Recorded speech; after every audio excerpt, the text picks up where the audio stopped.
Yeah, there's some things that get bad as you get older, and Hallmark cards will tell you what those are. But there's a bunch of things that get better with age that haven't been given enough attention. And Becca Levy at Yale has shown that when people shift their mindset on aging from a negative to a positive, they gain 7.5 years of additional life, which is remarkable. I'm Patrick J. McGinnis, and I coined the term FOMO.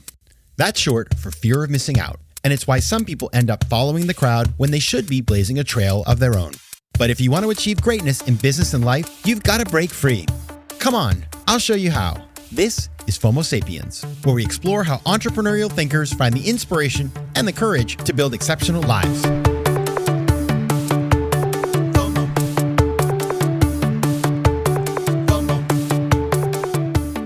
Welcome back to FOMO Sapiens, the show for entrepreneurial thinkers. I'm your host, Patrick J. McGinnis, and today we have a great guest and a great topic. We're talking about aging, but reframing aging. I think we've talked about this in the past, right, with people like Steven Kotler.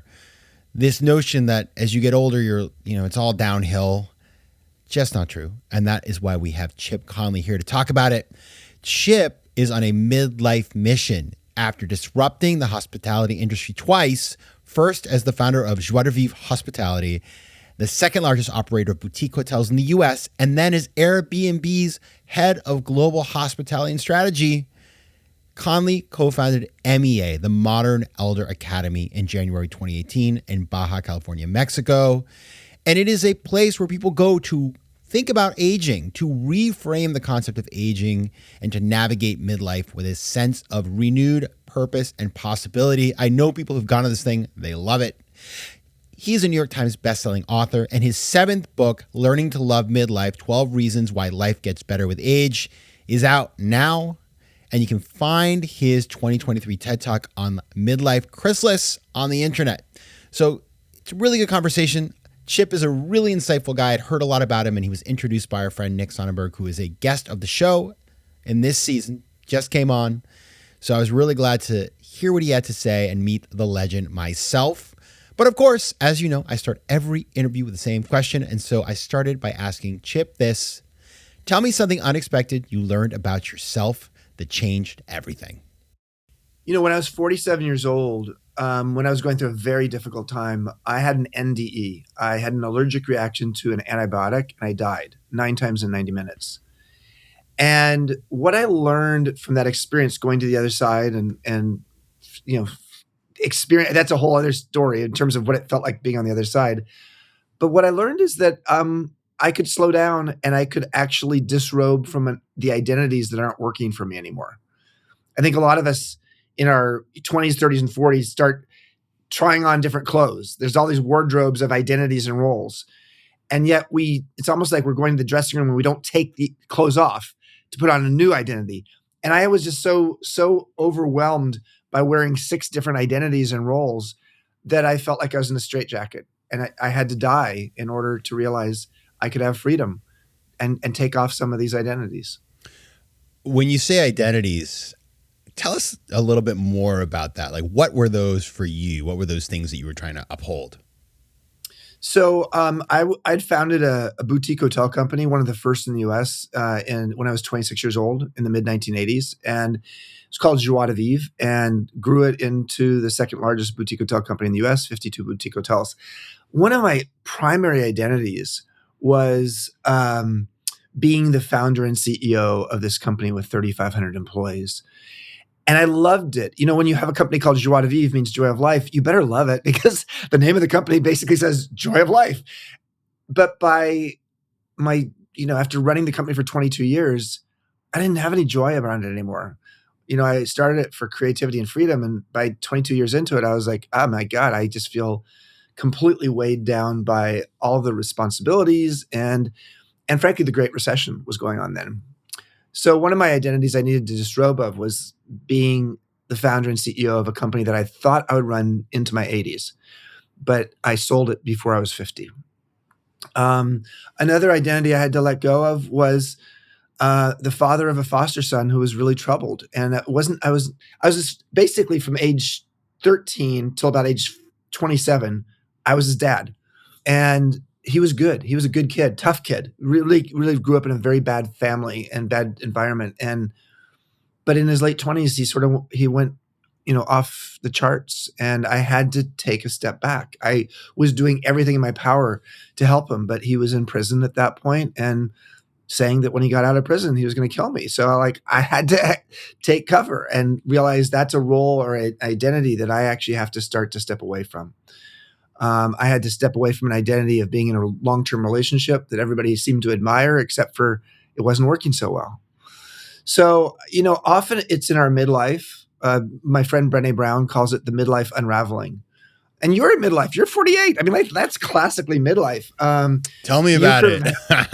The U curve of happiness shows that people and their life satisfaction declines from their early 20s till about 45 to 50. Your mileage may vary. And then after 50, you get happier with each decade. And it's partly because of Brené Brown's thought that midlife is about unraveling all of the expectations and the roles and the obligations and the identities, and learning how to, you've accumulated these things, and now it's time to edit them. And so, that's what I did in my own life, such that by age 50, I felt like, whoa, I'm free. And that felt good. Yeah, shedding all of these roles. It's interesting because, we think about the hotel company.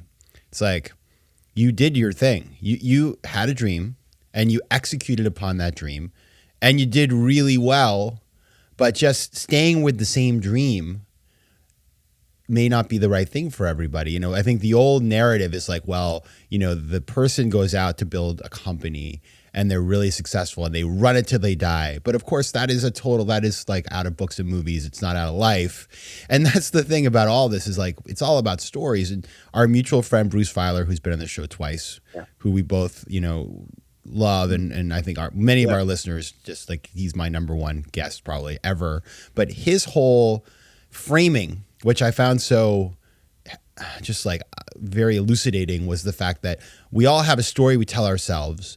And then when that story no longer makes sense, we need the next story.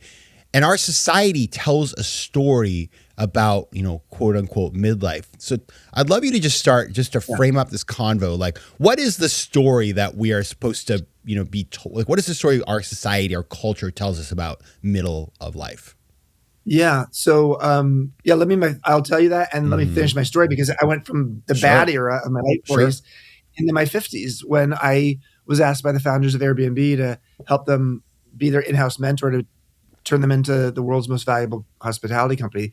They called me the modern elder. I didn't like that at first. I was 52. The average age in the company was 26. So I guess I was an elder, but they said a modern elder is somebody who's as curious as they are wise. So my 50s were spectacular. Loved it. And I started studying midlife. And I started to, to get to your question, I started to see like what a bad brand midlife has. Yeah. The number one word attached to midlife is crisis. And there's actually been very little research done on the midlife life stage, at least in the last 20 years. So I started becoming a geek and started doing my research, decided to create the world's first midlife wisdom school called MEA, the Modern Elder Academy. And what I learned in all of my research over the last 6 years, and it's compiled in my new book, Learning to Love Midlife, 12 Reasons Why Life Gets Better with Age, is that midlife is seen as by society as the time when your aging catches up with you. It's like your body starts to fall apart. Your short-term memory is not as good. You feel irrelevant if you're a man or invisible if you're a woman. And of course, there's the tropes, the age-old tropes of Kevin Spacey in American Beauty. But so midlife is really not a crisis; it's a chrysalis. And midlife is an era of life where you go through a ton of transitions. As Bruce is on our faculty at MEA, so you go through a lot of transitions during this time, and yet they're normal. Menopause is normal for women. Andropause is normal for men. There's a lot of things that happen. Your parents pass away. If you have kids, you become an empty nester. There's a lot that goes on. But because we have so little in the way of a roadmap to help people understand middlescence as opposed to adolescence, we think we're getting the game of life wrong. And so midlife is really a chrysalis, because the chrysalis is the midlife for the butterfly. And the societal narrative about, midlife is just going to help get you closer to being, in decrepitude is wrong, in the sense that if you look at the societal narrative on aging, how we as humans feel after age 50, we get happier. And so what I really wanted to do with MEA, my Midlife Wisdom School, but also with my book, was to create a pro-aging message, a message that says, like, yeah, there's some things that get bad as you get older, and Hallmark cards will tell you what those are. But there's a bunch of things that get better with age that haven't been given enough attention. And Becca Levy at Yale has shown that when people shift their mindset on aging from a negative to a positive, they gain 7.5 years of additional life, which is remarkable. Hallmark cards are bad for the environment too. So that's my view on those, and expensive. FOMO. To me, it also comes with this question. It's the reference anxiety, because you have so many people who thought, well, by the age of 50, I would have checked off the list, like career check, all the things in my personal life check, blah, blah, blah, check. And, number one, the trajectory of our lives vis-a-vis where sort of society was 30, 40, 50 years ago, totally different now. People are not doing the same patterns. And so it may be that you focused on one thing, not another, and just there's a lot of different people work longer. But also the traditional thing is like, okay, you're just told that you're supposed to be, sort of your satisfaction or your sort of succor if you don't achieve those things is, well, think of Grandma Moses. She started painting at 80. You could do that too. So there's this that's like the only thing people tell you. But of course, we all know if you can, there's so many role models that don't get elevated of people who in their 50s, 60s, not just Grandma Moses, but people who really come into their own. And it's not just professionally, it's in so many different ways, and they reinvent themselves. So it is really incredible to me. Like, there is no advantage to not listening to this message, because guess what? Age is the one thing you can't escape. Like, you can take Ozempic, you can do anything, but age is coming at you. Yeah. Assuming you're lucky enough to be alive. Yeah. So, again, the ultimate anti-aging solution is to die, and that you're no longer aging. But I think that some of the things that get better with age, a lot of people don't know them. Like, your emotional intelligence grows with age. Your spiritual curiosity grows with age. Your ability to be emotionally moderate, to not be so reactive, grows with age. Wisdom can grow with age. Our painful life lessons are the raw material for our future wisdom. But if you actually don't make sense of your lessons, you could be an unwise 70-year-old. But if you make sense of your lessons, you can be a wise 30-year-old. I want to tell you, Patrick, something I did starting at age 28, that actually is a tool that people could use to become wiser. So at age 28, I'd been running my boutique hotel company for 2 years, and I was an idiot. 28-year-old boutique hotel owner, like, what the hell am I doing? And I was limping home on, metaphorically limping home at the end of a bad week. And I was thinking, like, oh my God, I have no idea what I'm doing.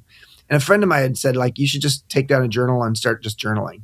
So I took a journal that was empty off the bookshelf. And instead of journaling, I wrote on the cover of the book, of the journal, my wisdom book. And I started a practice that I've been doing for 35 years now, which is to make a list on a weekend, Saturday or Sunday, of the bullet points of what I learned that week. Especially the things that were painful, whether they're personal or professional. And then how that learning will serve me in the future. So in essence, what I was doing was I was metabolizing my life experience and trying to make sense of it. I now do that. I now do an exercise quarterly, or I have been doing for a long time, quarterly with my leadership teams at Joie de Vivre and at Airbnb, and then at now MEA, the Modern Elder Academy, which is once a quarter. The leadership team sits around and says, here was my biggest lesson of the quarter. And each person says what it is, and then how it will serve them in the future. And then as a group, the team actually comes together and at the same time and says, here was our biggest team lesson of the quarter and how it will serve us in the future. What an exercise. We are living in an era where wisdom is more valuable than knowledge, because all the world's knowledge is on my damn phone. And so an AI is just accelerating knowledge. So the reality is that wisdom is the scarce resource, and how you create wisdom practices is essential. And on the MEA website, meawisdom.com, there's a free ebook that's called Why Successful Leaders Value Wisdom. Check it out. If anybody's curious about how to become wiser or how a company or a team can become wiser, it's free. It's just at the bottom header of the MEA website, meawisdom.com.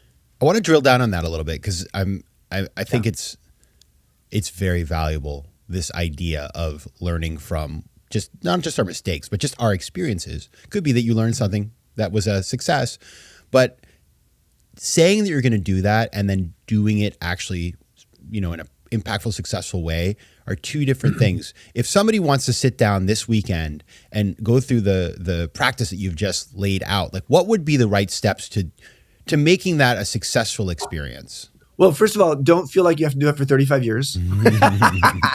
The fact that I've been doing it from age 28 to age 63, I've had times along the way when I wasn't doing it every week. Yeah. Sometimes it'd be monthly.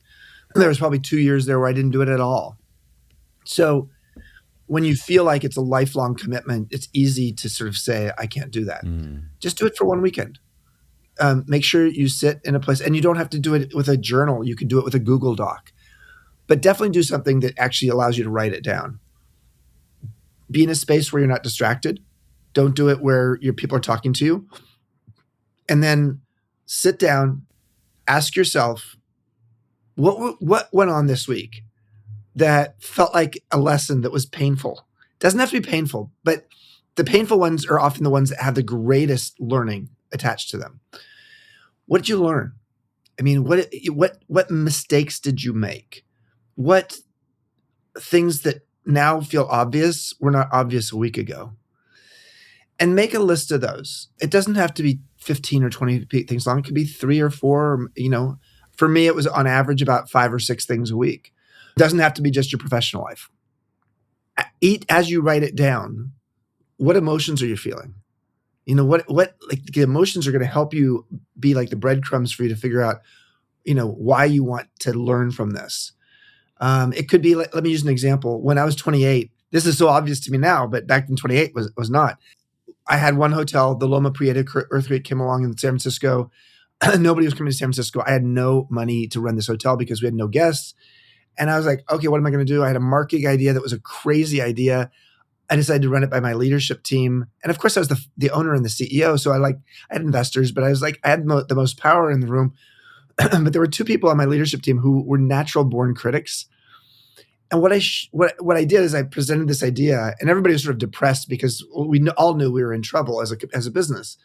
But instead of these guys sort of embracing it and saying, okay, let's brainstorm this, they just were critics, and they just told me and the rest of the people in the room, the leadership team, why it was a bad idea. So that idea went away, which was unfortunate. And I think the lesson I learned was, if you have an idea, especially if it's one that feels creative and clever that might come out of left field, maybe you present it to the people who you think are most going to criticize it one-on-one first before you present it to the whole group, so that they can have their fingerprints on it and they can actually maybe have some influence in the meeting. And so I now know that's a good path. So in essence, get people on board before you present it. At 28, I didn't know that. At 63, it's obvious.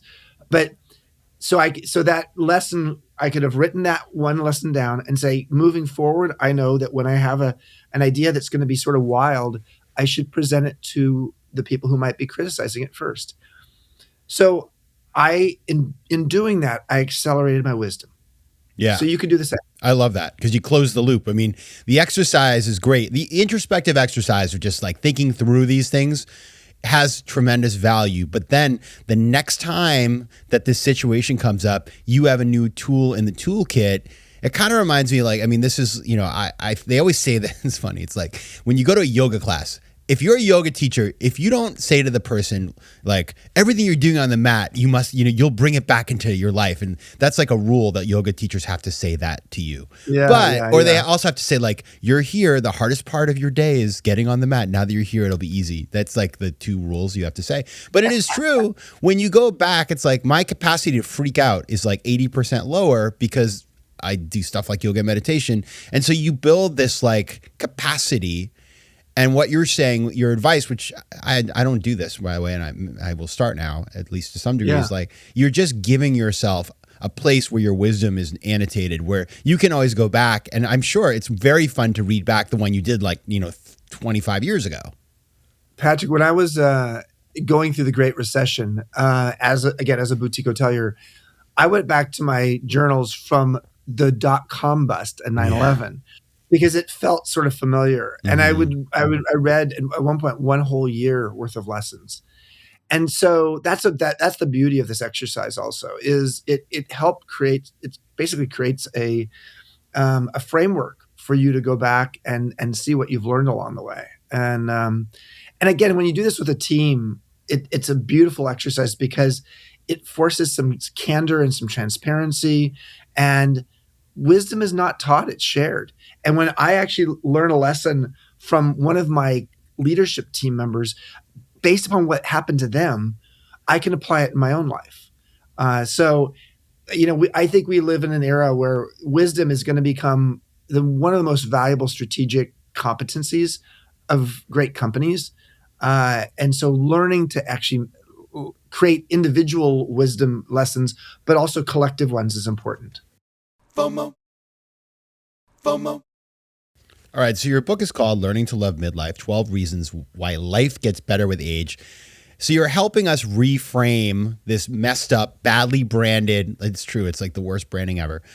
So I got to think there's somebody out there who's listening who is like, probably just like tore their ACL skiing or something, probably has like, is stressed out, tired, maybe the career isn't where they want to be, and they're just like, this sucks. And also, all my friends, according to LinkedIn, are successful and wonderful. And so there's probably somebody out there right now who's like not feeling super chuffed about mid-age. And so, we have the man who wrote the book right in front of us. So I want to get into, you talk about this, your book is framed up in terms of physical life, emotional life, mental life, spiritual life.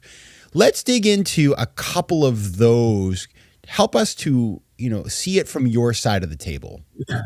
Yeah. Well, first of all, the person you just described, you will get over the health issue. Our health is really important. We are issued our rental vehicle, our body, upon birth. And then we put a lot of mileage on it. And the older you are, the more mileage you have. And one of the things that I really appreciate in my life is that my body no longer defines me. And I think this is particularly true for women, actually. To be in a stage where, I want to maintain my rental vehicle. I want it to live a long time, but I'm doing it for long-term maintenance and less for short-term vanity. And for a long time, there was the short-term vanity thing. And again, because women are in many ways objectified in our society, they even feel that more. Yeah. What are some of the things that get better with age? Arthur Brooks in his book From Strength to Strength, who profiles MEA in that book, pretty much says, talks about crystallized intelligence. So when we're young, we have fluid intelligence. We are fast and focused. But we also sort of have blinders on, and we're not nearly as good at tapping into intuition. As we get older, we move from fluid intelligence to crystallized intelligence. Crystallized intelligence is not being fast and focused. It's being systemic and holistic to connect the dots. One of the first things that Brian Chesky said to me when I became his mentor at Airbnb, he's the co-founder and CEO, is after about a month there, I was the head of global hospitality, but also the founder's in-house mentor. But he said, Chip, you're so good at seeing peripherally, not getting so focused. You can see where things are going to be 3 months from now or 6 months from now. I want you to be in charge of strategy for the company too. I was like, Brian, I'm 52. I've never worked in a tech company before. You want me to be the head of strategy for a tech company? I don't even know what UX and UI are. But what he liked about me was the fact that he said, you have four-wheel drive of your brain. You go from left brain to right brain very adeptly. And there's, in fact, a book by a guy named Dr. Gene Cohen, called The Aging Brain. And so long story short is that gets better with age. What also gets better with age is our ability to discern what we need to edit out of our lives and who.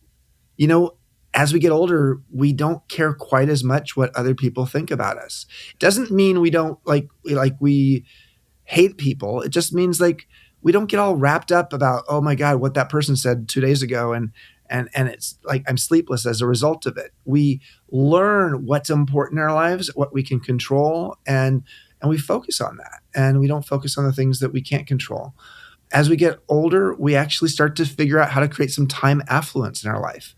Now, we know about affluence. If you have money, a lot of money, you're rich. If you have a lot of time, you're wealthy. And that's, as we get older, we start to ask ourselves, what is it in our lives that is just taking time and it's wasting my time? And how do I instead bring some time affluence? Because if you have some time affluence, you actually can become a beginner again. One of my favorite questions to ask at MEA in a workshop is 10 years from now, what will you regret if you don't learn it or do it now? And the reason this is such a powerful question is because anticipated regret, thinking about the future and knowing I'll regret it, is a really great catalyst for taking action now. I asked that question at age 57 when I was living on our MEA campus in Baja on a beach in Mexico. Our second campus is in Santa Fe, New Mexico. But I was on the beach and thinking, like, I'm in Mexico. I don't even understand Spanish. I need to learn Spanish at 57. Even though, there's a bumper sticker in my head saying I'm too old to learn a foreign language. Similarly, I learned how to surf at age 57 because it was not going to be easier at 67. So creating space in our life so we can be curious and open to becoming a beginner again allows us to create a really well-curated life. And the biggest challenge of midlife and beyond is getting bored. Yeah. There's a word in Spanish for anticipated regret. Do you know what it is? What? El FOMO. Oh. El FOMO. Arrepentimiento anticipado es el FOMO. Oh my goodness. Excelente. Oh my goodness. I love that. Okay, so thank you so much. I feel like you hit a lot of important points. And now it is time to move on to the last phase of our conversation, which is our lightning round. So yes. Quick and dirty or clean, whatever you want, answers to 4 questions. You ready to go? Yep. Go for it. Number 1, what is a favorite quote? Oh, Henry David Thoreau, the cost of something is measured by how much life you have to give for it. Love that. Okay, number 2. Actually, this is why I'm not the mayor of San Francisco, because Gavin Newsom wanted me to become mayor of San Francisco, and I said no. That'll cost me my life. Yeah. And as it turns out, the person he did appoint actually died in office. So. Oh God. Yeah. No. Number 2, name one book or podcast that every FOMO Sapiens should know about besides your own. Oh my gosh. Well, I'm a big fan of Rich Roll. So Rich Roll's podcast to me is humane but also it's one that's based upon the idea of pushing yourself. So I'm a big fan of his. Number 3, what's one piece of advice you would give to your younger self? Be yourself. Everyone else is taken. Yeah, I like that. That's an Oscar Wilde quote. But yeah, I think so often we spend our teen years and maybe even our 20s being so focused on, trying to fit in or be like everyone else that we lose track of our originality and our individuality. There's a word for that in Spanish, Yeah. El FOMO. Okay, number 1, the final one. What's your most important memory? I think my most important memory was when I had that NDE and I went to the other side and I saw what heaven or whatever that space is going to be like. And I saw that I was supposed to be wearing some slippers that said slow down on them. Really? Which is funny because I started a hotel in San Francisco called the Hotel Vitale. And we literally had slippers in that hotel with the left saying slow and the right slipper saying down. And that's what I needed to learn at age 47 and still what I need to learn at 63. Wow. All right. If you want to find out more about Chip and his work, you can go to LinkedIn at Modern Elder Academy. You can find him on Instagram at Chip Conley, also on Facebook at the same.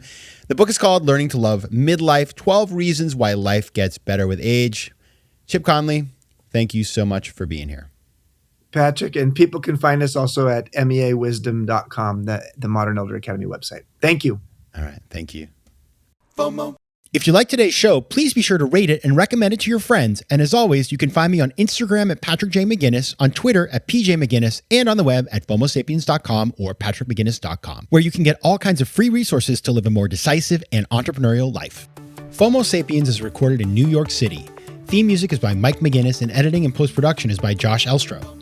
If you like today's show, please be sure to rate it and recommend it to your friends. And as always, you can find me at FOMOSapiens.com and at PatrickMcGinnis.com.